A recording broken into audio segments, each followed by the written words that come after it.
Hello बच्चों, कल का जो टेस्ट हुआ था आपका सेकंड जो ऑनलाइन टेस्ट था उसमें आइए कुछ फिजिकल केमिस्ट्री के क्वेश्चंस हैं मोल कंसेप्ट के, उसको डिस्कस कर लेते हैं हम लोग, है ना। पहला ही क्वेश्चन है यहाँ पे कि 1 फर्मी में कितने सेंटीमीटर होते हैं। तो मैंने आपको बताया था कि 1 फर्मी की बात की जाए तो 1 फर्मी में मीटर कितने होते हैं, 10⁻⁻15 मीटर। अगर हम लोग इसको सेंटीमीटर में कन्वर्ट करेंगे तो आपको मल्टीप्लाई करना होगा 100 से।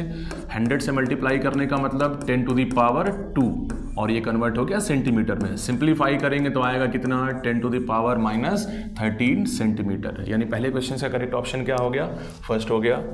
आइए दूसरा क्वेश्चन देखते हैं यहाँ पे। सेकंड क्वेश्चन है यहाँ पे कि सल्फर डाइऑक्साइड का 1 मोल जब 2 मोल हाइड्रोजन सल्फाइड के साथ कंबाइन हो रहा है तो यहाँ पे जो प्रोडक्ट बन रहा है वो 2 मोल H2O है और 3 मोल सल्फर है। बताना है यहाँ पे कि अगर दोनों का मोल एक एक यूज़ किया जाए, यानी सल्फर डाइऑक्साइड का मोल भी 1 है और हाइड्रोजन सल्फाइड का मोल भी 1 है, तो सल्फर का अमाउंट कितना है, मास कितना है। तो याद करिए मोल में मैंने आपको एक कंसेप्ट पढ़ाया था कि जब भी एक से ज़्यादा रिएक्टेंट की वैल्यू गिवन हो तो आप कंसेप्ट कौन सा लगाते हैं, लिमिटिंग का, लिमिटिंग रीजेंट। तो सबसे पहले आपको चेक करना पड़ेगा, यहाँ पे 2 रिएक्टेंट्स हैं, दोनों के मोल्स गिवन हैं, यानी आपको चेक करना पड़ेगा कि कौन है लिमिटिंग रीजेंट। और लिमिटिंग रीजेंट का फॉर्मूला क्या होता है, मोल अपॉन स्टोइकियोमेट्री या वॉल्यूम अपॉन स्टोइकियोमेट्री। यहाँ पे मोल्स दिए हुए हैं, बैलेंस रिएक्शन की स्टोइकियोमेट्री कितनी है सल्फर डाइऑक्साइड की, 1। यहाँ पे बात कर ले हम लोग हाइड्रोजन सल्फाइड की, तो हाइड्रोजन सल्फाइड का मोल है 1 और इसकी स्टोइकियोमेट्री है 2। इसको सिंप्लीफाई करने पे ये रेशियो क्या आ रहा है, 1/2, हाफ। अब जरा बताइए 1 और 1/2 में छोटा कौन है, H2S के यहाँ पे रेशियो है। और मैंने ये भी बताया था कि रेशियो जो छोटा होगा वही रीजेंट क्या होता है, लिमिटिंग रीजेंट होता है।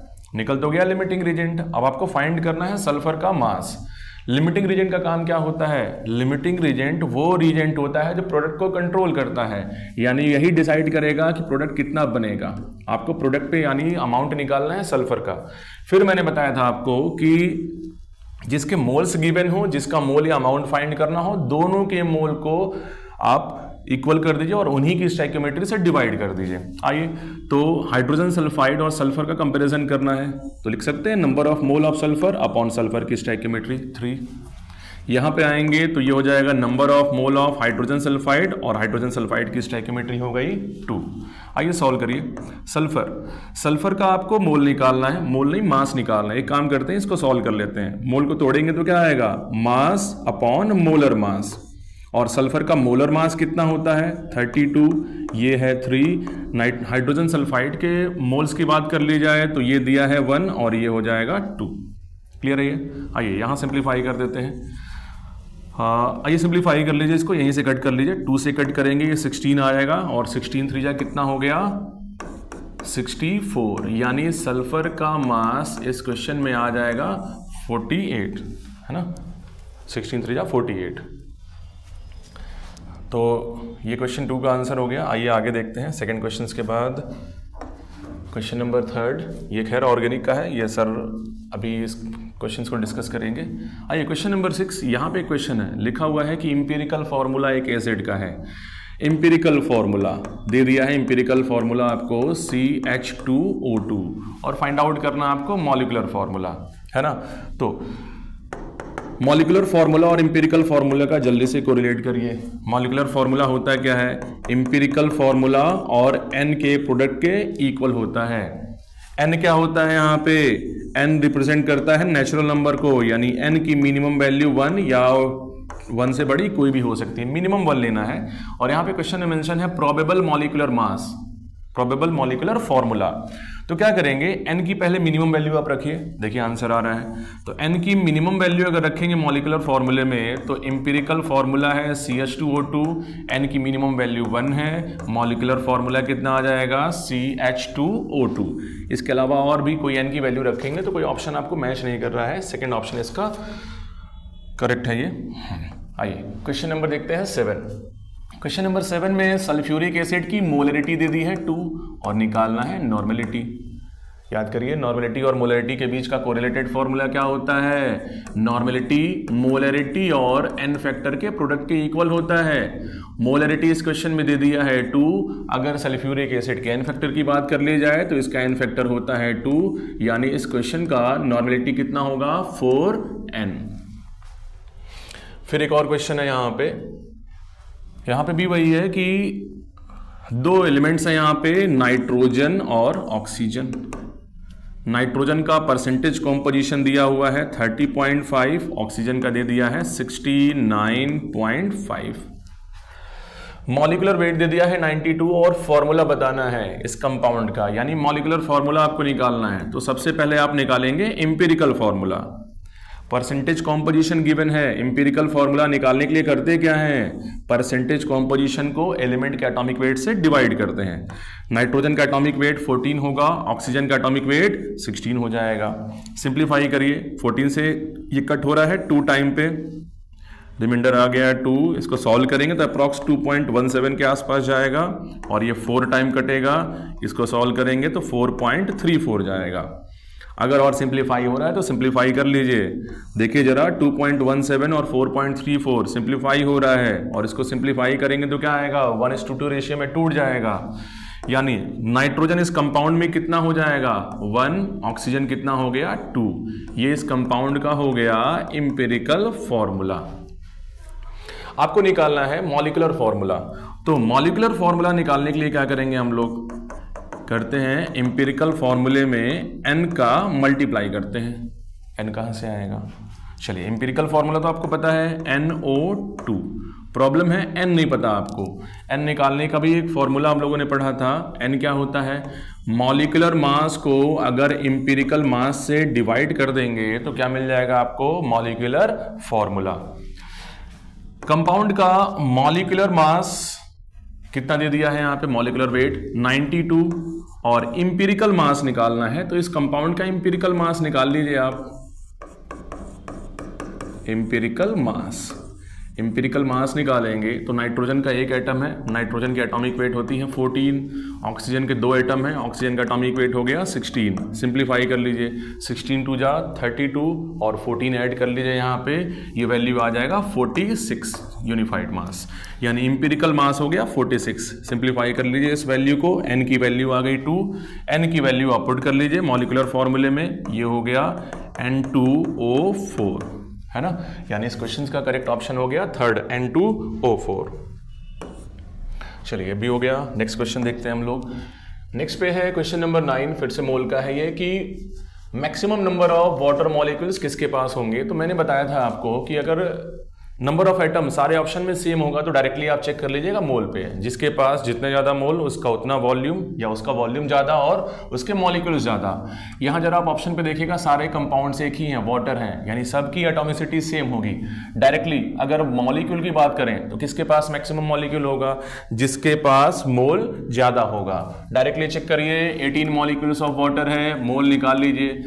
अगर नंबर ऑफ पार्टिकल गिवन होता है तो मोल निकालने का फॉर्मूला नंबर ऑफ पार्टिकल यानी मॉलिक्यूल अपॉन अवोगैड्रो नंबर, है ना।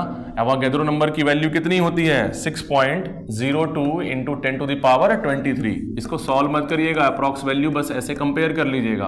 10 टू द पावर 23 ऊपर चला जाएगा तो क्या होगा, ये माइनस में आ जाएगा। माइनस में आने का मतलब ये बहुत छोटी वैल्यू हो गई। चलिए आइए आगे बढ़ते हैं। यहाँ पे मास दे दिया है, मास के टर्म पे मोल निकाल लीजिए। क्या फॉर्मूला होगा, गिवन मास अपॉन वाटर का मॉलिक्यूलर मास। इसको सॉल्व करेंगे तो ये वैल्यू आएगी 0.1। तीसरा 18 ग्राम ऑफ वाटर दे दिया है, फिर से मोल निकाल लीजिए। Formula given mass upon molar mass, mole की वैल्यू कितनी आ गई 1, है ना। आइए लास्ट देखते हैं। लास्ट डायरेक्टली मोल दिया हुआ है ना, जिसके पास जितने मोल्स उसका मॉलिक्यूल उतना ज़्यादा। यानी क्वेश्चन नंबर 9 का करेक्ट ऑप्शन का हो गया 4 हो गया। एक और आसान सा क्वेश्चन है यहाँ पे कि किस कंपाउंड के पास एक प्रोटॉन और एक न्यूट्रॉन होंगे। तो जरा याद करिए, एटॉमिक नंबर हमेशा किसके इक्वल होता है।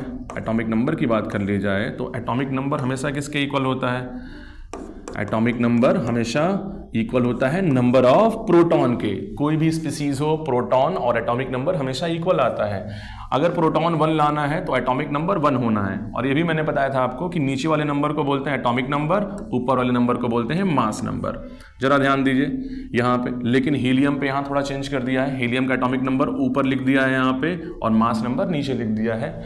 अगर आप ध्यान देंगे तो यहाँ पे देखिए हीलियम का एटॉमिक नंबर 2 है, एटॉमिक नंबर 2 होगा तो प्रोटॉन यहाँ पे 2 हो जाएंगे। ड्यूट्रियम का एटॉमिक नंबर 1 है, चलिए ये मिल गया, और ट्रिटियम का एटॉमिक नंबर 1 है। यानी क्वेश्चन नंबर 10 का अगर देखा जाए तो सेकंड और थर्ड में से कोई एक ऑप्शन आ सकता है। दोनों के पास प्रोटॉन हो गए 1 और हाइड्रोजन की बात कर ली जाए तो इसका एटॉमिक नंबर 1 होगा।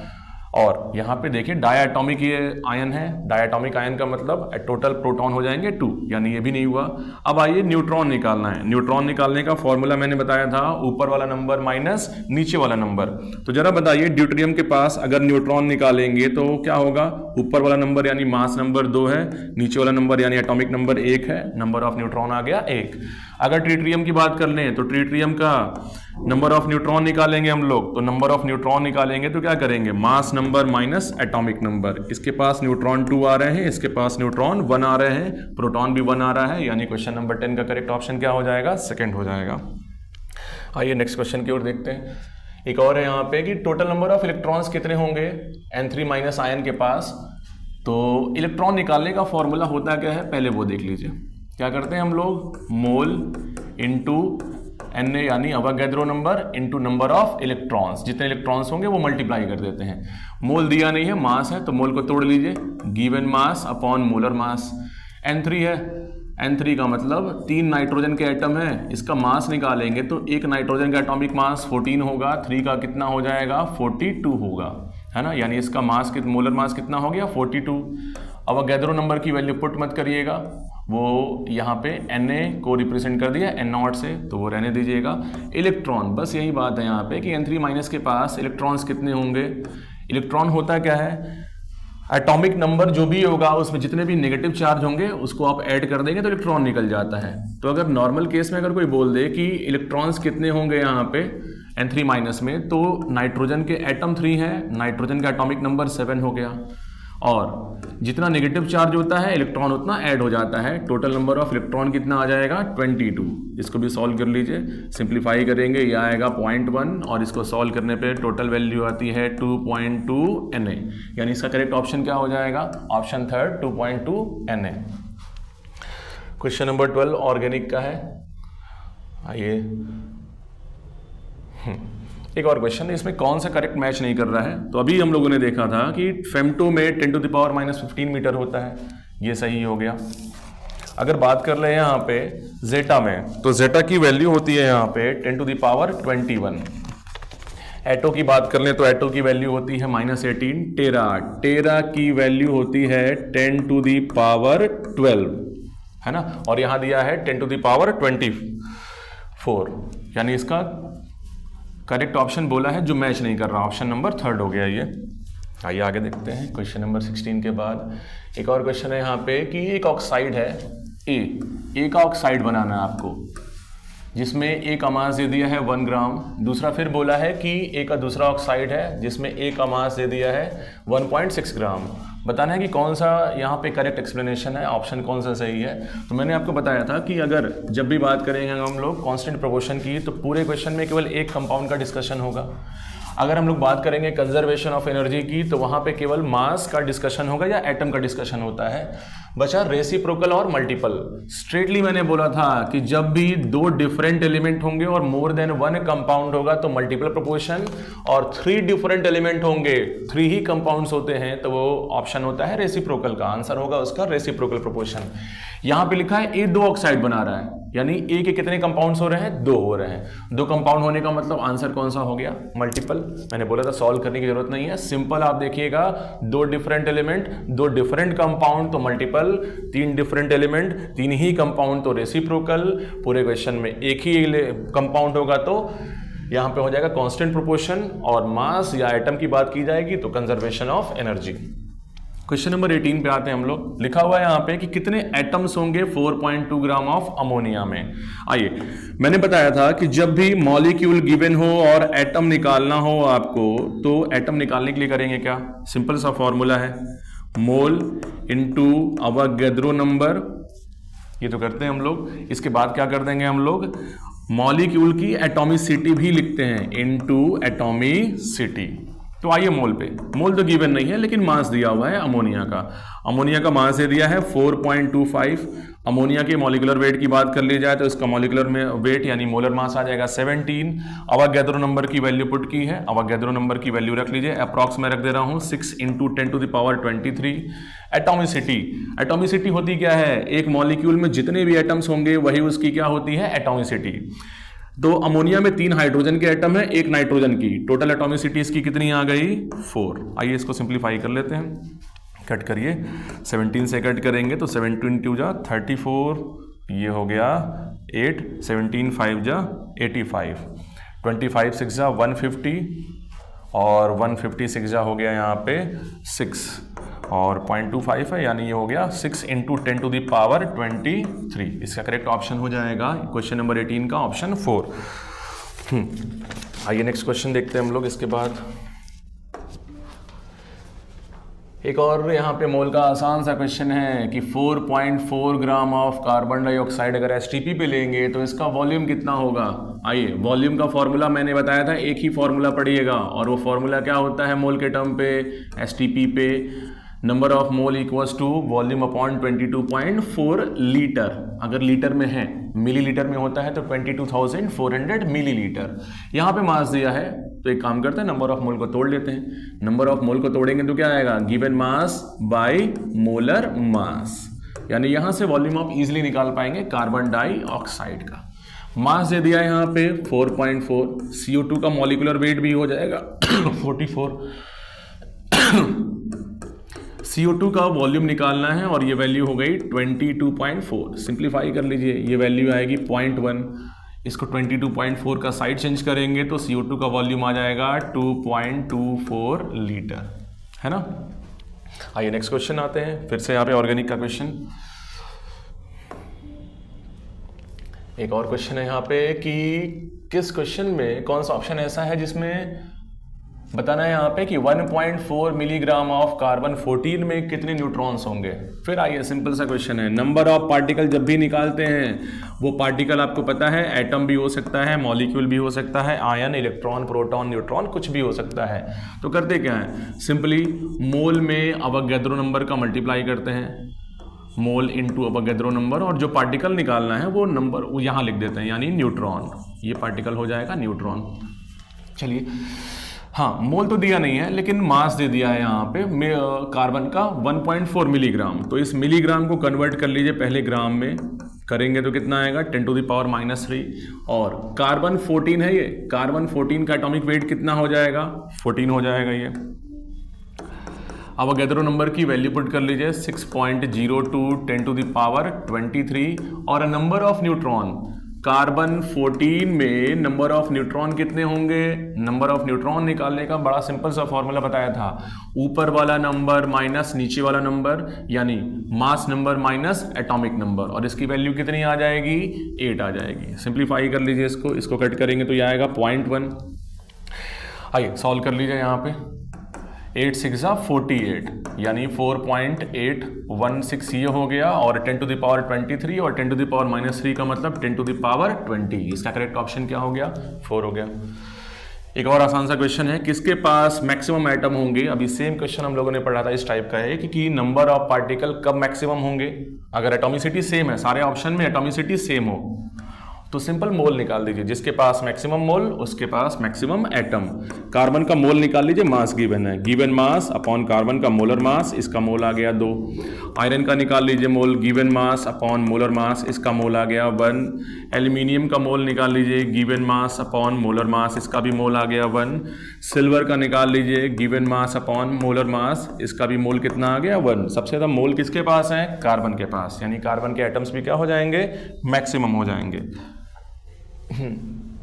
एक और क्वेश्चन यहाँ पे कि एक सोल्यूशन प्रिपेयर किया गया है जिसमें यूरिया का अमाउंट 120 ग्राम रखा गया है, मोलर मास यूरिया का दे दिया है, वाटर का मास दे दिया है और सोल्यूशन की डेंसिटी दे दी है। ध्यान दीजिए, डेंसिटी यहाँ पे सॉल्यूशन की दी है 1.15 ग्राम पर ml हो गया, और यहाँ पे वाटर का यहाँ पे मास दे दिया है, यानी ये सॉल्वेंट का मास दे दिया है, mass of water mass of solvent मैं लिख दे रहा हूँ, आई होप समझ जाएंगे आप लोग। इसका मास दे दिया है 1000 ग्राम और निकालना है यहाँ पे आपको मोलरिटी। चलिए तो पहले मोलरिटी का एक सिंपल सा फॉर्मूला देख लिया जाए, क्या होता है। क्या करते हैं हम लोग, number of moles of solute upon volume of solution. अगर सॉल्यूशन की वॉल्यूम ml में होगी तो ऊपर कितने का मल्टीप्लाई करते हैं, 1000 का। आइए ये सब तो कर लिया जाए। प्रॉब्लम ये है कि सॉल्वेंट का मास दिया हुआ है और सॉल्यूशन की डेंसिटी दी है, लेकिन हम लोग को निकालना है सॉल्यूशन का वॉल्यूम, है ना। उसके लिए एक और दे दिया है, मास ऑफ सॉल्यूट दे दिया है। सॉल्यूट यानी यूरिया, यूरिया का मास दे दिया है यहाँ पे 120। तो कैसे सॉल्यूशन का वॉल्यूम निकालें हम लोग, टोटल सॉल्यूशन का यहाँ से निकाल लिया जाए मास, कर सकते हैं मास ऑफ सॉल्यूशन। और सॉल्यूशन का मास निकालेंगे तो क्या करेंगे, मास of solute plus mass of solvent, 1000 plus 120, ये आ गया 1120 ग्राम। सॉल्यूशन की डेंसिटी दे दी है, यहां से आप निकाल लीजिए वॉल्यूम। आइए तो डेंसिटी का फॉर्मूला क्या पढ़ा है हम लोगों ने, मास बाय वॉल्यूम। वॉल्यूम निकालना है सॉल्यूशन का तो क्या हो जाएगा, mass of solution upon density of solution. Solution का मास दे दिया है यहाँ पे 1120 और सॉल्यूशन की डेंसिटी दे दी है यहाँ पे 1.15 ग्राम। इसको जब आप सॉल्व करेंगे, ये सॉल्व कर लिया जाए, ये अप्रॉक्स 973.9 के नियर अबाउट जाना है ना। तो सॉल्यूशन का वॉल्यूम आ गया 973.9 ml। यहाँ से वॉल्यूम आ गया, मोलरिटी निकालना है आपको। चलिए मोलरिटी निकाल लीजिए यहाँ पे। तो मोलरिटी निकालेंगे तो नंबर ऑफ मोल क्या हो जाएगा, number of mole of urea भी निकाल लीजिए, यानी सॉल्यूट। गिवन मास है 120, मोलर मास है 60, मोल आ गया 2 और ml में है तो ऊपर 1000 नीचे 973.9। सॉल्व कर लीजिए इसको, अप्रॉक्स कट करेंगे, ये 1 टाइम जाएगा यानी 2 1 जा 2, 2 वाला ऑप्शन कौन सा है, ये 4th है। इसका करेक्ट ऑप्शन क्या हो गया 2.05। हाँ आइए बेटा नेक्स्ट क्वेश्चन देखा जाए, क्वेश्चन नंबर 39। यहाँ पे है किसके पास मैक्सिमम मॉलिक्यूल्स होंगे और मॉलिक्यूल निकालना है, मास दिया हुआ है। मैंने आपको बताया था क्लास में कि जब भी मॉलिक्यूल यानी पार्टिकल फाइंड आउट करना है तो आप डायरेक्टली मोल निकाल लीजिए, जिसके पास मैक्सिमम मोल उसके पास मैक्सिमम मॉलिक्यूल। पहला क्वेश्चन है यहाँ पे, लार्जेस्ट नंबर ऑफ मॉलिक्यूल किसके पास होंगे। आइए लार्जेस्ट नंबर ऑफ मॉलिक्यूल निकालना है हमें यहाँ पे, तो उसके लिए चेक करते हैं। यहाँ पे मास दिया हुआ है, मास के टर्म पे मोल का फॉर्मूला क्या होता है, given mass by molar mass. तो फॉर्मूला हो जाएगा यहाँ पे given mass by molar mass. Given mass carbon monoxide का 28 है और इसका मोलर मास भी आएगा 28, यानी इसके पास मोल हो गए 1। सेकेंड ऑप्शन पे देखते हैं एथेनॉल पे। एथेनॉल का गिवन मास 46 है, मोलर मास भी 46 आएगा, इसका भी मोल हो गया 1। थर्ड ऑप्शन है वाटर। वाटर का गिवन मास 36 है और वाटर का मोलर मास होता है 18, यानी इसके पास मोल कितने आ गए हैं 2। लास्ट ऑप्शन यहाँ देखते हैं नाइट्रोजन, डाई नाइट्रोजन पेंटाऑक्साइड का मास दे दिया है 54 और अगर बात करें इसके मोलर मास की तो नाइट्रोजन का एटॉमिक वेट होता है 14, ये हो गया 28। ऑक्सीजन के एटम 5 हैं, एटॉमिक वेट होता है 16, तो 16 5 जा हो गया यहाँ पे 80 और 28 ऐड करेंगे, ये आएगा 108, यानी इसके पास मोल्स हो गए हाफ। जिसके पास मैक्सिमम मोल उसके पास मैक्सिमम मॉलिक्यूल्स, यानी इसका ऑप्शन हो गया 3rd। क्वेश्चन नंबर 40 में देखते हैं, लिखा है कि 2 गैस है A और B। A का वेपर डेंसिटी B के कंपैरिजन में 4 टाइम है, यानी वेपर डेंसिटी ऑफ A, ये क्या दे दिया है 4 time of vapour density of B। यहाँ पे आपको निकालना है A का मॉलिक्यूलर मास और B का मॉलिक्यूलर मास दिया है अगर M, यानी A का मॉलिक्यूलर मास आपको B के रिस्पेक्ट में निकालना है। आइए मॉलिक्यूलर मास का फॉर्मूला पढ़ा गया हम लोग, मॉलिक्यूलर मास का अगर मॉलिक्यूलर मास निकालेंगे तो क्या करते हैं हम लोग 2 इंटू वेपर डेंसिटी, और अगर यहाँ पे A और B दोनों का मॉलिक्यूलर मास का रेशियो ले लें तो फॉर्मूला क्या होगा 2 into vapour density of A upon 2 into vapour density of B। 2 से 2 कैंसिल हो जाएगा। A का वेपर डेंसिटी लिखा हुआ है 4 टाइम है, तो क्या लिख सकते हैं 2 into vapour density of B, और नीचे क्या रह गया vapour density of B। Vapour density B और ऊपर भी है वेपर डेंसिटी B, कैंसिल हो जाएगा। क्या आ गया molecular weight of A upon molecular weight of B equals to 4, और जरा बताइए ए का मॉलिक्यूलर वेट या मास निकालेंगे तो क्या होगा, mb का साइड चेंज करेंगे तो हो गया 4 into molecular mass of b, और यहाँ पे बोला है b का मॉलिक्यूलर मास m रखना है, यानी क्या हो गया 4m। इसका करेक्ट ऑप्शन हो गया सेकंड, यानी 4m आंसर हो गया। आइए नेक्स्ट क्वेश्चन देखते हैं। यहाँ पे सोडियम हाइड्रोक्साइड की मोलरिटी दी है यहाँ पे 4, सोल्यूशन की डेंसिटी दे दी है यहाँ पे 1.6, सोडियम हाइड्रोक्साइड सोल्यूशन की मोलरिटी है ये, और इसका डेंसिटी भी दे दिया है 1.6 ग्राम पर ml। मोलरिटी निकालना है आपको। आइए मोलरिटी इसका निकाल लेते हैं। मोलरिटी का और मोलरिटी के बीच का एक अल्टरनेटिव फॉर्मूला मैंने बताया था, 1 molarity equals to density upon molarity minus molar mass of solute. यहाँ वो कौन है, सोडियम हाइड्रोक्साइड, अपॉन क्या करते हैं 1000 करते हैं, यही करते हैं। आइए मोलरिटी निकालना है, तो मोलरिटी का फॉर्मूला अगर यहाँ लगाएंगे तो डेंसिटी दी है 1.6, मोलरिटी दे दिया है यहाँ पे 4, NaOH का यहाँ पे बात कर ले, मोलर मास है 40 और ये दे दिया है 1000। चलिए सॉल्व कर लिया जाए। 4 से इसको कट करेंगे आएगा 0.4, इसको सॉल्व करेंगे तो आएगा 0.04, यानी 1 बाई मोलरिटी की वैल्यू ये है, और सॉल्व करिए इसको 1 बाई, चलिए नीचे कर दे रहा हूँ इसको सॉल्व में, 1 बाई मोलरिटी की वैल्यू कितनी हो गई 0.36। मोलरिटी निकालना है तो यानी रेसिप्रोकल कर देंगे, ये हो गया 1/0.36 और सिंप्लीफाई करेंगे 100 बाई 36, 36 से सॉल्व करेंगे, 36 2 जा हो जाएगा 72, 3 जा ले जाएंगे ग्रेटर देन 100 हो जाएगा, यानी 2 पॉइंट समथिंग इसका आंसर है। 2 वाला ऑप्शन है यहाँ पे ये, यानी इसका फर्स्ट ऑप्शन हो गया। आइए नेक्स्ट क्वेश्चन देखते हैं। 41 के बाद 43 लिखा है 35 डिग्री सेल्सियस को फ़ारेनहाइट में कन्वर्ट करिए, तो आई होप आपको ये भी फॉर्मूला याद होगा, C/5 F माइनस 32/9। अगर फ़ारेनहाइट की वैल्यू निकालनी हो तो चलिए C की वैल्यू है यहाँ पे 35, 5 हो गया, 9 का साइड चेंज कर लेंगे, यहाँ आ जाएगा, ये वैल्यू क्या बची F माइनस 32।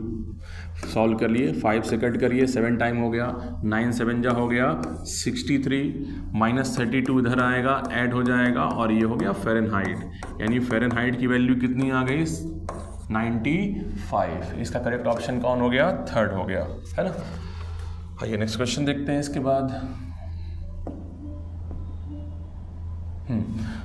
तो बेटा मेरे पोर्शन का जितना भी क्वेश्चन था मोल कंसेप्ट के वो सारे कंप्लीट हो गए। आई होप आप आंसर मैच करा लेना, है ना। चलिए बाय।